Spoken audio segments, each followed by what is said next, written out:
Leah Zavito from SchoolHabits.com. This is a third video in a video series about how to set up your study space because so many of us, again, are stuck at home for the foreseeable future, and a lot of us are shifting to e-learning environments. Online learning is not going anywhere. It's seeing a huge uptick now because schools are closed, but it's around. It's the shift for sure. So if you are a kinesthetic learner, then you need to set up your study space to allow you to move around and interact with the material. You might not know if you're a kinesthetic learner. Let me tell you if you are. Actually, I can't really tell you if you are, but a couple characteristics of a kinesthetic learner. Here they are. You like to move around. You tend to do best in like lab classes, like sciences, where you're actually using your hands to do things with the material. They prefer to work in groups rather than individually. They typically tend to enjoy trying new things, a little bit more on the risk-taking side. It's not a bad thing. Tend to remember what they did and not necessarily what they read or what they heard. And then sometimes they can be impulsive and blurt things out. Again, not a bad thing, just something to think, that sounds like me. I might be a kinesthetic learner.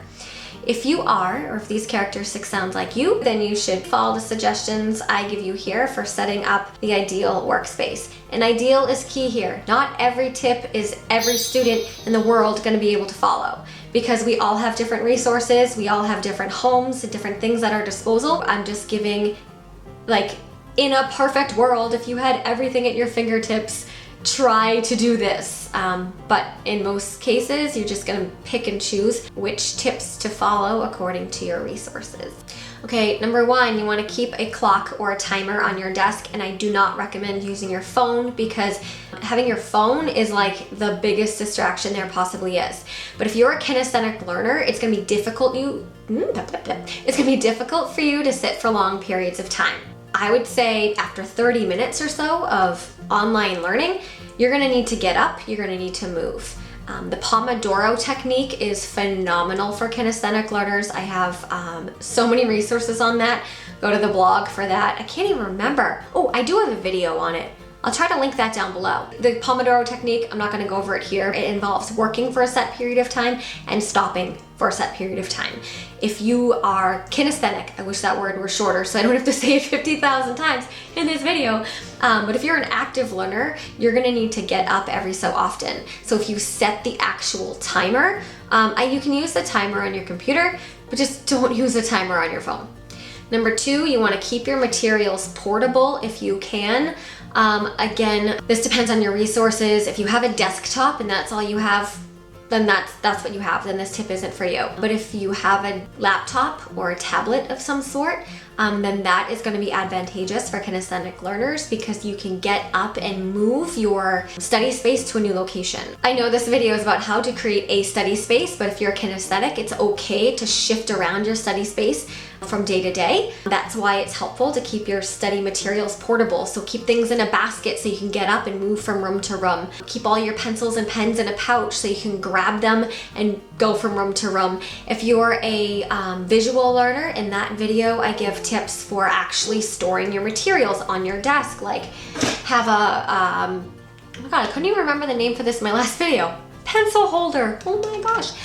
Have it on your desk. If you're a kinesthetic learner, I wouldn't necessarily do something like this. I would more so put it in like a pencil pouch so you can pack up and move and set up somewhere else in the house or outside if the weather's nice. Tip number three is you want to set up a study space with area to move around. It's okay if you need to get up and move while you're studying. If you are watching a video, it's okay to stand and watch it, to pace back and forth.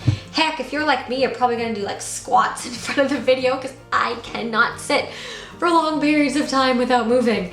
You want to have enough room where you can even just get up and stretch, where you can do some of your things standing if it makes sense to do so.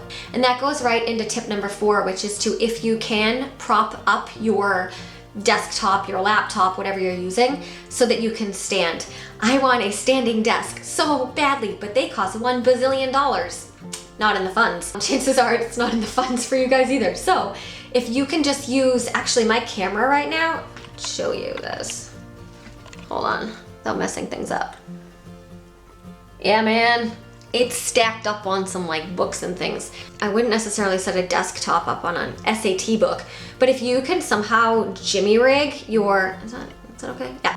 But if you can somehow jimmy rig your computer screen to be elevated, use an Amazon box, I don't know, use something where you can stand. So as you're reading, you can stand, you can rock back and forth, you can bounce your leg, you just move. Your body's gonna need to move. And if you're condensed to a chair, you're gonna go insane if you're a kinesthetic learner. Next tip for setting up your workspace would be to get a whiteboard, and this is a tip that I share for other learner types as well. It doesn't have to be a giant whiteboard like the one that I have back here. That's just awesome. But you can get smaller ones from Amazon. But whiteboards are amazing for kinesthetic learners because they allow you to engage in the material.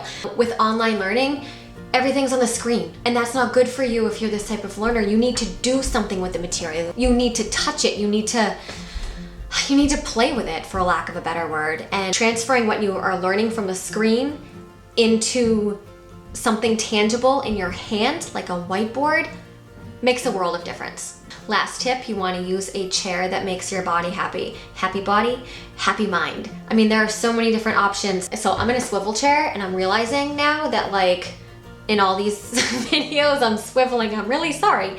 I must be kinesthetic. But you could do a stool. You could just have a regular chair, even if it's not comfortable, and sit on a pillow. Let's see, kinesthetic learners do tend to benefit from like swivel chairs or things with wheels. If you know you have ADHD, I advise you not to do that. Of course, I keep saying that kinesthetic learners are gonna wanna be up and move, and that's what your body wants. But if you must sit, I suggest that you do it in a way, in a chair that allows for some movement. And that is what a swivel chair is good for, right? Maybe a beanbag chair. Nothing too crazy comfortable, because obviously you're just gonna fall asleep if you get too comfortable. Just find some sort of seating arrangement that allows you to get the wiggles out, as I like to say.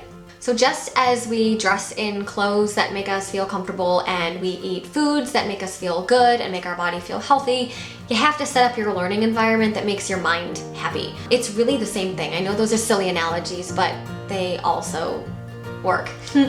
So if you are a kinesthetic learner, or if you think you're a kinesthetic learner, then pick and choose which tips you can manage from this video and try to implement as many as you can. And don't forget to subscribe, because doing so really helps support my channel.